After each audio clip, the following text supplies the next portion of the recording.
এপ্রিলের আজকে 4 তারিখ। আমি এসে পৌঁছে গেছি জম্মু কাশ্মীরের খুবই প্রসিদ্ধ জায়গা কাটরা।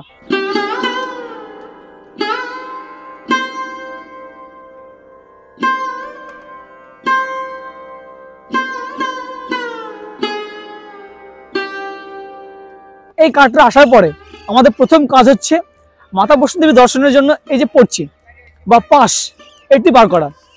আপনারা যারা অনলাইনে বুকিং করে আসবেন সেক্ষেত্রেও আমি দেখাচ্ছি সিস্টেম, এবং আপনারা যারা সরাসরি এখানে এসে করবেন সেক্ষেত্রেও বলছি সিস্টেম। তবে তার আগে যদি জানাই, এখন ঘড়িতে সময় 6:45। তবে দেখুন কেমন রোদ ঝকমকে ওয়েদার। আমাদের বাংলাতে এই সময় কিন্তু ঘুটঘুটে অন্ধকার, তবে এখানে যথেষ্ট রোদ রয়েছে। এবং এ হচ্ছে কাটরা স্টেশন, তার অপোজিটে ভিউ দেখুন, দারুণ ভিউ, সূর্যাস্তের মুহূর্ত। কাটরা রেল স্টেশন থেকে এই পথে বার হয়ে এসে বাম দিকে কোণে হচ্ছে অফিস, এই হচ্ছে যাত্রা ফ্যাসিলিটেশন সেন্টার, বাম দিকে হচ্ছে প্রবেশ পথ। সেন্টারের ভিতরে ভিডিওগ্রাফি অ্যালাউ নেই, তাও বলে দিচ্ছি আপনাকে। আপনারা যারা অফলাইনে করবেন, এই মুহূর্তে ফাঁকাই ছিল। আমি 6 নম্বর কাউন্টারে গেলাম, আধার কার্ড নিল এবং সামনে যে ওয়েব ক্যামের ছবি তুলে আমাকে পড়তে দিয়ে দিল। এবং যারা অনলাইনে করে আসছেন তার পাশে রয়েছে এটিভিএম এর মতো মেশিনে গিয়ে কিন্তু ছবি তুলে পড়ছি পেয়ে যাবেন খুবই সহজে। আমরা এখন বিকালের মুহূর্ত, ওই জন্য ফাঁকাই পেলাম। যদি ভিড়ভাড়টা থাকতো সেক্ষেত্রে তো ওয়েট করতেই হতো। এখানে বলে রাখি, আপনার কাছে যে প্রিপেড সিম আছে সেটি জম্মু কাশ্মীরে কোনো কাজ হবে না। সেক্ষেত্রে আপনাকে পোস্টপেড সিম নিয়ে আসতে হবে, নতুবা এখান থেকে সিম নিতে হবে। স্টেশনের বাইরে সিম পেয়ে যাবেন। রাত্রি 10টা, রাত্রে ডিনার কমপ্লিট, হোটেলের সামনে চলে এসেছি এবং এখান থেকে এবার আমরা মাতা বৈষ্ণো দেবী যাত্রা শুরু করব। আমরা চলে এলাম বানগঙ্গা। অ্যাকচুয়ালি এই বানগঙ্গা থেকেই আমাদের ট্রেকিংটা স্টার্ট হবে। হোটেল থেকে ফ্রি অফ কস্ট আমাদের গাড়ি সার্ভিস দিয়েছে। আমরা রয়েছি হোটেল দেবী টেম্পলে এবং সেখান থেকে গাড়ি করে এই বানগঙ্গা এসে নামিয়ে দিল। যদি হোটেল থেকে গাড়ির ব্যবস্থা না থাকে সেক্ষেত্রে কিন্তু অটো চলে।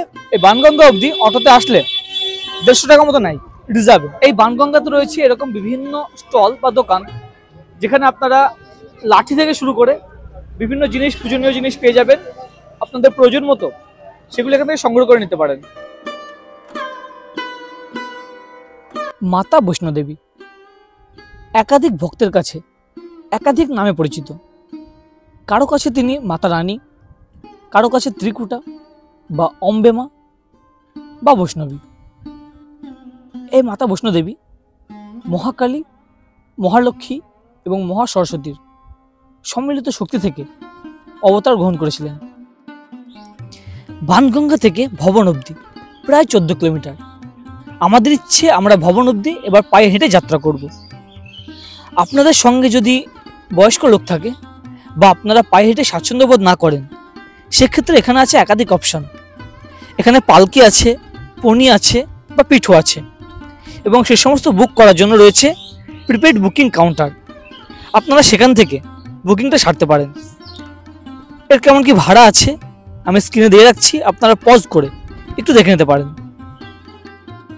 বানগঙ্গা কথিত আছে বৈষ্ণো দেবী মাটিতে তীর নিক্ষেপ করেন এবং হনুমানজির তৃষ্ণা মেটাতে গঙ্গা নদীকে প্রভাবিত করেন। হনুমানজি অদৃশ্য হওয়ার পরে বৈষ্ণো দেবী জলে চুল ধুয়ে ফেলেন এবং এটি বর্তমানে বালগঙ্গা নামে পরিচিত। প্রায় 1 কিলোমিটার চলে এসেছি আমরা। এই 1 কিলোমিটারের জার্নি বেশ স্মুথ জার্নি, হালকা খাড়াই রাস্তা এবং আসতে বেশ লাগলো একটাই কারণ রাস্তার দুপাশে রয়েছে প্রচুর দোকান। আপনাদের প্রয়োজনীয় প্রচুর জিনিস আপনারা এখান থেকে সংগ্রহ করতে পারবেন। তবে একটি জিনিস যেটি আমার অপছন্দ, সেটি হচ্ছে মানে পিছন থেকে বা সামনে থেকে অনবরত ঘোড়া আসছে এবং তাল মারার উপক্রম। তো সেটা কিন্তু প্রচুর সাবধানতা অবলম্বন করে যেতে হবে। আর যেহেতু ঘোড়া আছে সেহেতু তো ঘোড়ার মলমূত্র থাকবেই, অর্থাৎ গন্ধ কিছুটা রয়েছে। কষ্ট আছে, কিন্তু মায়ের নাম নিয়ে চললে সব ঠিক হয়ে যাবে। বিশেষ করে ঘোড়া যারা আছে, ঘোড়া চাপতে পারে, যাদের ঘোড়া উঠতে পারবে, চাপ চেপে যেতে পারে। কিন্তু পুরো খাড়াই পথ, বসার জায়গা আছে, দোকান আছে, অনেক কিছু খাওয়া দাওয়া করতে পারেন আপনারা, সব কিছু এখানে অ্যাভেলেবেল। ওঠাটা কষ্ট, ধীরে ধীরে উঠুন, ঠিক পৌঁছে যাবেন মায়ের কাছে। 14 কিলোমিটার কোনো অসুবিধা নেই।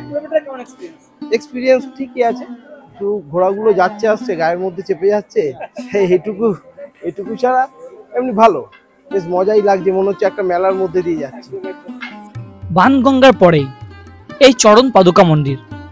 মাতা বৈষ্ণোদেবী ভৈরবনাথের পালানোর আগে একটি পাথরের উপর দাঁড়িয়েছিলেন এবং এই মন্দিরের ভিতরে শিলাটিতে তার পায়ের ছাপ রয়েছে বলে মনে করা হয় এবং মন্দিরে তার পায়ের ছাপকে আজও পূজিত করা হয়। এই চরণ পাদুকার পরেই তীর্থযাত্রীরা আগে চলেন অর্ধকুমারী মন্দিরের দিকে।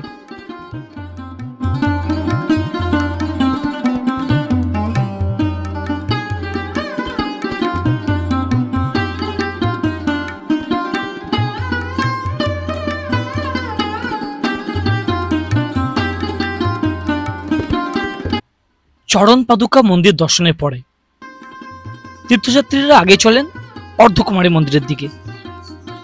ভৈরবনাথের হাত থেকে বাঁচার জন্য মাতা বৈষ্ণোদেবী এই অর্ধকুমারীতে একটি গুহায় 9 মাস ধ্যান করেছিলেন, ঠিক যেমন ভাবে একটি শিশু তার মায়ের গর্ভে 9 মাস থাকে। এই অর্ধকুমারী থেকে 2 ভাবে ভবন যাওয়া যায়।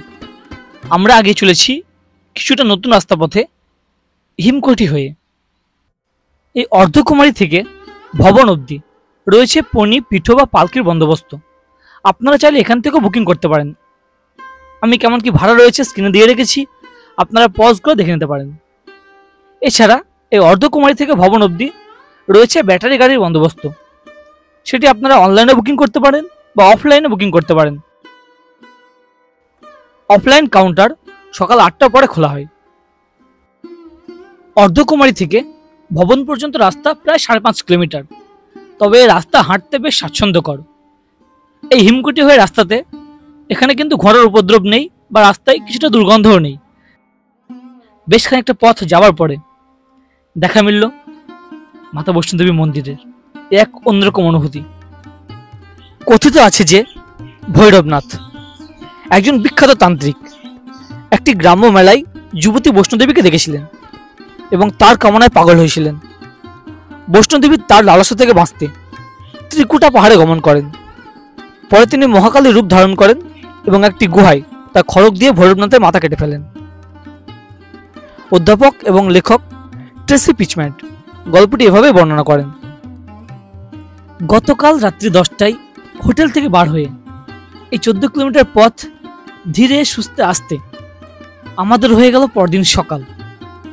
আমরা এসে পৌঁছলাম প্রায় 6টা নাগাদ।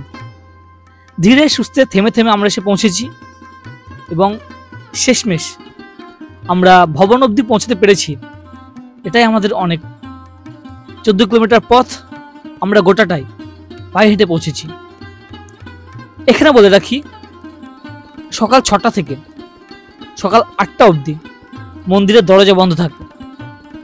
সেই কারণে আপনারা যেনারা দিনের বেলা যাবেন এটা মাথায় রাখবেন, বা আপনারা যেনারা আমাদের মতো রাত্রিতে জার্নি করে যাবেন, সারা রাত ধরে হেঁটে যাবেন মনোরম পরিবেশের মধ্য দিয়ে, তেনারাও এটা মাথায় রাখবেন।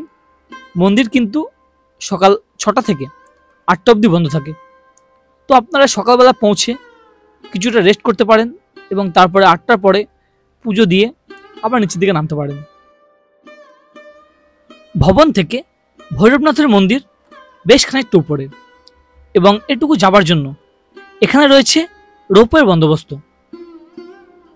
যাই হোক, আমরা ভবন চত্বর বেশ খানিকটা সময় অতিবাহিত করলাম এবং কিছুটা রেস্টও নিলাম এবং আমরা আবারও রওনা দিলাম কাটরার দিকে। ভালো কিছু পেতে গেলে কষ্ট তো করতেই হয়, এটা যেমন সত্য, তবে এটিও সত্য এই যাত্রার পথ যথেষ্ট কঠিন, যথেষ্ট কষ্ট সাপেক্ষ। আমার পার্সোনালি মনে হয়েছে যথেষ্ট কষ্ট সাপেক্ষ। তো আপনারা যারা মধ্যবয়সী বা একটু প্রাপ্তবয়সী, আপনারা যারা মনে করছেন পায়ে হেঁটে যাবেন না, আমি অবশ্যই আপনাকে বলবো আপনারা পালকি বা পিঠো বা পণি নিতে পারেন। এছাড়া কিন্তু এখানে রয়েছে হেলিকপ্টারের বন্দোবস্ত, তবে হেলিকপ্টারে গেলে শেষ রাস্তাটুকুও কষ্ট হবে, তবে পালকি গেলে আপনারা সবচেয়ে স্বাচ্ছন্দ্যে যাবেন। এছাড়া পণি তো নিতেই পারেন। এই ছিল আমার মাতা বৈষ্ণোদেবী দর্শন এবং মাতা বৈষ্ণোদেবী যাত্রা। আপনাদের কেমন লাগলো ভিডিওটি অবশ্যই নিচে কমেন্ট করে জানাবেন। সাথে থাকুন, দেখতে থাকুন এবং চ্যানেলটা এখন সাবস্ক্রাইব না করে থাকলে আজই সাবস্ক্রাইব করুন। এর পরবর্তীতে আমরা এগিয়ে চলবো পেহেলগাম।